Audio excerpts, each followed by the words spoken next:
Right, that was yesterday, and of course this has formed a substantial part of discourse, the fact that the IBC Commissioner and the Chairman and of course the National Presidential Returning Officer cannot vary the results, cannot edit, cannot do anything, but says that you should inform the public of the discrepancies before you declare the winner. If there's any contest, it should go to the court, and the court obviously shall give direction regarding errors.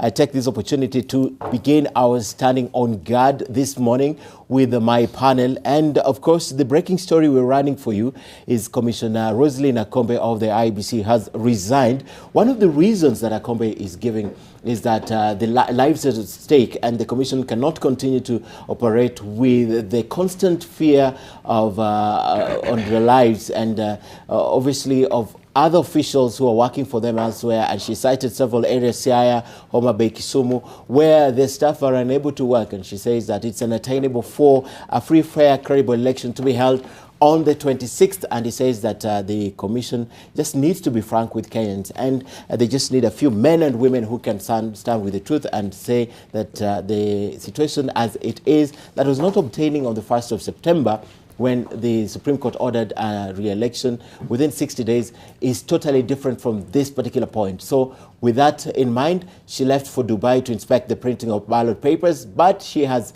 left for New York and she has released that statement. I want to introduce Professor Noah Midamba. He's a Vice Chancellor and the Chief Executive Officer and a Professor of Defense and Foreign Policy at the KCA University. He joins us this morning. Dr. Oliver Kisaka, Chaplain and Lecturer at Africa International University, also joins us this morning, and Dr. Mustafa Yusuf Ali, a conflict resolution and security expert, also joins us this morning, and of course Macharia Njeru of the IPOA, Chairman IPOA, also joins us in studio. And gentlemen, thank you so much for coming. You know, I'm looking forward to the day I'll have a lady security expert also sitting on this panel. But that's for another day. Thank you for coming. And I think we begin with the resignation of Commissioner Akombe because it's vital. One of the reasons that she is citing is the ongoing protest and intimidation of staffs and potential loss of life. In conclusion, she says that what happened in 2007, 2008 should not be forgotten, and as a result of that, she no longer sees herself as making meaningful contribution to the IBC and her country. I'd like you gentlemen to comment about her resignation going forward, and of course the threat to the lives. And I'll begin with Macharia Njeru. Macharia. Yeah, thank you, Ken. For me, obviously, I'm in a difficult situation because I prefer to speak to matters that relate to our mandate as opposed to general issues, except of course, as a Kenyan, I can comment and say that it's particularly sad for a senior official like that to resign, particularly this time. If I was in her shoes, would I resign? Certainly not, because I am a firm believer that it is at times of challenges that you rise to that occasion and do whatever you can to salvage, but not to jump ship. So I don't think it's the right thing. But obviously, she's entitled to her position, okay. which only her would tell why she had to take that position. All right. Dr. Mustafa. Yeah, Ken, the reasons that Akombe has given in tendering her resignation appears to me to be, well, the reasons are very valid, that it's very difficult for the IEBC to conduct credible elections given under the circumstances of pressure, intimidation, demonstrations, protests and counter-protests. It's very difficult. And in that, then you have the IEBC officials coming under intense pressure. We've just seen in Kisumu that the IEBC officials were being harangued, harassed, threatened, and in criminal activities. And so the political leaders in this country have to make a decision how they want to move on. In particular, those who are protesting demonstrations that are not going to take this country anywhere, especially at this time when we are going to an election. It has to, now we need to see statesmen and women speaking. It's now about the national interest, the survival of this country. with regard to her resignation, she is entitled to whatever decision she makes based on her own judgment. I'm not in her shoes, and it's very difficult to say that you know, what she did is something that should have been done or not. But it's very clear now that the IEBC officials, under such intense pressure, are not going to really function properly. And it behoves the politicians in this country, especially those that are out on the streets, to actually rethink about their actions. Okay. And she says expressly, Mustafa, that the commission is under siege, expressly. Precisely, and she expressed fears of her life before. We've seen some of the... And that of her family also. And that of her family. We are seeing that the IEBC officials in Kisumu, I think I was seeing that for the first time, also expressing fears for their lives. And so IEBC is under siege, and I don't have the details of what kind of challenges that they are having at IEBC right now. And such institutions will always have challenges, especially moving forward to an election like this in a country which is characterized by contractor democracy, a warlord democracy. What politicians should do right now is to tone down the rhetorics, not to move this country into a constitutional crisis. We are not there yet. This is a political challenge. Let us resolve it before it becomes a crisis. All right. And Dr. Kisaka, tell me something. When he says that we just need a few men and women who can stand up to the truth and tell Kenyans that we cannot hold the election on 26th. Well, it's difficult for me to know exactly the circumstances surrounding that. Good practice would require that members of the commission meet in their boardroom, discuss these issues, agree on a common position, and come out standing as a team. I think the country is in such a delicate situation that when things like this happen, they do not contribute towards confidence and trust. And I think as a panelist this morning, I would be urging that whatever anybody does helps the country move towards trust and a possibility for us to navigate these waters properly. I think both the Jubilee and NASA ought to know that unless there is a commission, none of them can access power constitutionally. There are no angels coming to run these elections. There must be trust. We already threw out an IEBC. Another IEBC is in place. This IEBC was not more than 8 months experienced. They may have faced some very significant challenges and were found by the Supreme Court not to have followed the Constitution in 1 or 2 issues. But that is when we look at these matters from the negative side of things, the half-empty glass side of things. If you look at it from the half-full side of things, one ought to actually commend a group of Kenyans for taking over an IEBC in just 8 months. Okay. Organizing all those matters under so many judicial cases and being able to conduct an election. And all they have said is that they have received instructions from the Supreme Court and they are trying to implement those instructions. So if innocent Kenyans who are offering themselves to be part of the electioneering process as officers can be attacked by fellow Kenyans just for offering themselves, who is going to offer themselves, you know? So I think we are requiring leadership from the principals that are involved in this matter to know that, personally, I am wondering whether any of them has actually appreciated the demands of the new constitution and the kind of civility it requires for us to be able to work together as Kenyans. Okay. If they did, They should be calling their people to civil relationships. They should be calling them to mutual respect, and they should be pursuing truth. Those who are pursuing truth, they should be pursuing justice. Those who are pursuing justice, but they should do it in a civil way. All right. Before I speak to Prof here, one more question for you. She says it's increasingly becoming difficult even to attend plenary meetings because you meet commissioners there who have predetermined positions and not based on the decisions they're going to make there. And for her, it's increasingly becoming difficult even to defend positions in the media she does not believe in. And she also talks about people in the commission representing partisan interests. It's Ken, this is Kenya.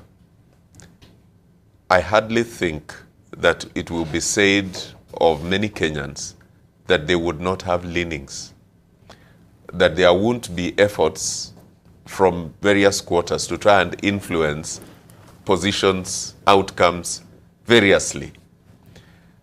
The fact that you have been given a leadership position as an IEBC commission now, the demands on your office are that you rise up all these intricate pressures and give Kenyans a credible election. Okay. Now, when she resigns, she does demonstrate to us that perhaps she wasn't up to the task from the beginning. That's one side.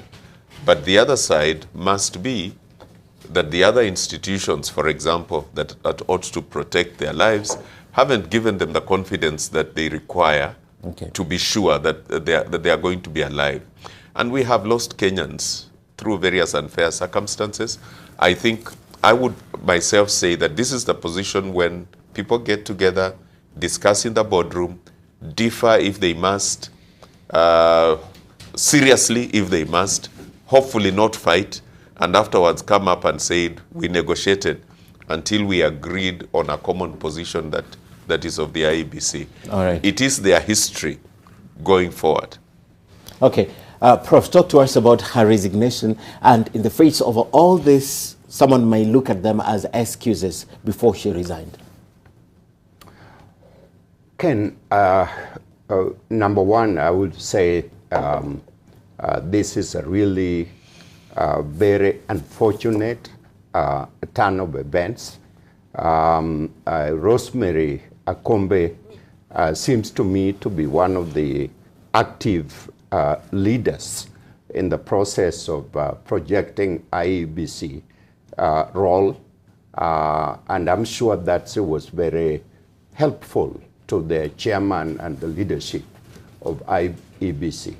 But I can also understand her as a person subjecting herself to really serious security challenges, and also subjecting her family. And I'm also thinking, and I'm now just thinking for her, if I cannot deliver credible election, then why should I be part of this package? Over a week ago, I read a direct message to President Kenyatta and also Honorable Raila Odinga, on which I call on them to meet and help redirect the country, help redirect IBC, help redirect our security. And I'm asking because I'm very happy with one thing that a headline on The Nation today indicate that Raila Odinga is ready to meet President Kenyatta. I would urge both of them to meet without precondition, to meet without the advisors, because this situation is degenerating. If we don't have credible IBC, we cannot have credible election. And therefore, we are going to degenerate into more chaos and more killing of innocent people. The time is now for the two of them to get together, and that will help ease the pressure that the security is having and the IBC and the confusion surrounding everything in the economy today. All right. Let's bring back the discussion to security now, and I'll start with Macharia. We have seen the demonstrations, and the police have also taken a lot of beating, literally. We saw in Kisumu, we have seen attacks on police posts. We have seen provocation being taken to the security zone of the police stations. And Macharia, obviously you're on radio and you commented about this. And one of the things that you said on radio the other day is that, let me just read for you this, is that police are also human, you know, police are also human. And you say that the police tell you that if you push them too hard, they will also be unable to perform. But first, paint for us the picture in which the police are working outside here in the face of this, what people are calling not protests, but disruptions. Before I jump into that issue, let me sign off on this issue of the resignation, because okay. I was just thinking, as a chair of an institution that has also sometimes been under intense pressure, because if you're talking about pressure, I can tell you, for me and my team in my organization, okay, we can define to you what pressure is in real terms, because we've lived it as an institution since when we came into the inception. We've had situations whereby there has been very serious tension between us and the police before. We've been under intense pressure sometimes from the executive. I remember when the issue of police recruitment, you had to go to court and have it cancelled. It brought a lot of issues between us and the institution. We've had even issues between us and the public. I recall there was a time when a police officer was arrested and arraigned in court in Githurai, and Githurai residents blocked the roads, demonstrated against us, and were under intense pressure also from the politicians. So we know what pressure is. But you don't resign when you're under pressure. You stand firm and you continue dealing with the issues, because public positions are not for the faint-hearted. And as long as you believe that you're doing the right thing and you are serving the public, you continue doing your work, knowing very well that you have a mandate to deliver on, but you take things as they come. Secondly, I can also say that I have served actually for the last 16, 17 years now in boards of institutions where I've either been chair or a board member. There is no time that you'll have a board or an institution that there's unanimity of thoughts. There are always all these differences. But all you do is that in spite of the differences, you try to bring everybody into a consensus. You come into an agreement. And the differences within an institution should not necessarily mean that if a position is different from yours, that yours must be necessarily the correct one. Especially for me, having served as a chair in several institutions, not just in IPOA, I've always been alive to the fact that what is important is to make sure that the differences don't go beyond the boardroom. Because when it goes outside the boardroom, then it affects the institution. So I would encourage the IEBC to continue standing together and know that they have a mandate to deliver, and particularly to serve the country at this particular time, and not to expose their differences to the public. That is an issue now that I would rather not speak further beyond that. Now, coming to the question that you've raised, there are challenges. And let me say that these challenges of demonstrations and the tension and all that, we must also be alive to the fact that it should not be something that we can say that was never unexpected. Because elections and politics are very emotive issues. And for us as a country, we must accept that it will take time before we can all level down and be able to be one cohesive society that can read from the same script. So these issues will always keep arising. It is how we manage them that is most critical. Mitigating those issues to ensure that they don't split the country or they don't become a security threat in themselves. Now, our experience with these demonstrations is that yes, there has been serious challenges, both from the side of the police themselves in how they handle it, but also on the side of the public. Because as I was saying in that radio interview, as you said, is that we are in a unique situation whereby as IPOA, we also receive complaints from the police. And we don't receive complaints from the police because we choose to, it's because that's what the law says, that we receive complaints from both the members of the public and the police. Now, we cannot say that the police have handled these demonstrations in a professional manner to the extent that they could be able to minimize loss of lives and also injuries to the members of the public. There has been issues. And those issues, I can tell you, we are equal to the task in terms of investigating them and ensuring that all the errant police officers, the rogue police officers, action is taken against them. There has to be trust and the confidence in IPOA for us to handle our job. Investigations do take time because you must remember that the threshold of evidence that is required by the ODPP is also high. We don't go as IPOA on fault-finding mission. We go to look for truth, and that is based on facts and evidence. And wherever that fact and evidence will take us, we'll be able to get those rogue police officers. That is one angle. But on the other hand, there are also demonstrators who knowingly go to a demonstration not to do it peacefully, but with a view to engaging in confrontation with the police. It has been in media. I mean, it's open. You've seen people carrying stones on slings and throwing them at the police. Police stations have been attacked. And police officers have actually been attacked, even seriously injured. In fact, we have several officers who are still in hospital who, God forbid, could even possibly die out of the serious injuries that they've faced. And all over the world, I can tell you, Ken, that the most serious offense you can commit, especially in civilized jurisdictions, is attacking a police officer. When you attack a police officer, life in a city literally comes to a standstill, and the authorities deal with your family, because one thing you cannot afford as a country, if you want a breakdown of law and order completely, where we come to ground zero, is if we encourage a situation whereby police officers are attacked, because they are the people that all of us run to when you're in a situation. And let us not demonize the entire National Police Service, because there's a sizable number of police officers who are very good, who put their lives in harm's way and who do their job in a honest manner. But like in any society, there's a section that is bad. They are roguish, just like even in corporate institutions. We all serve in other institutions besides police service, and you have our weaknesses. Okay. So we must be alive to that issue and say, let us say no to the rogue police officers and let's deal with them firmly. But the good ones, let's not demonize them. We encourage them so they can continue maintaining law and order in our republic. All right.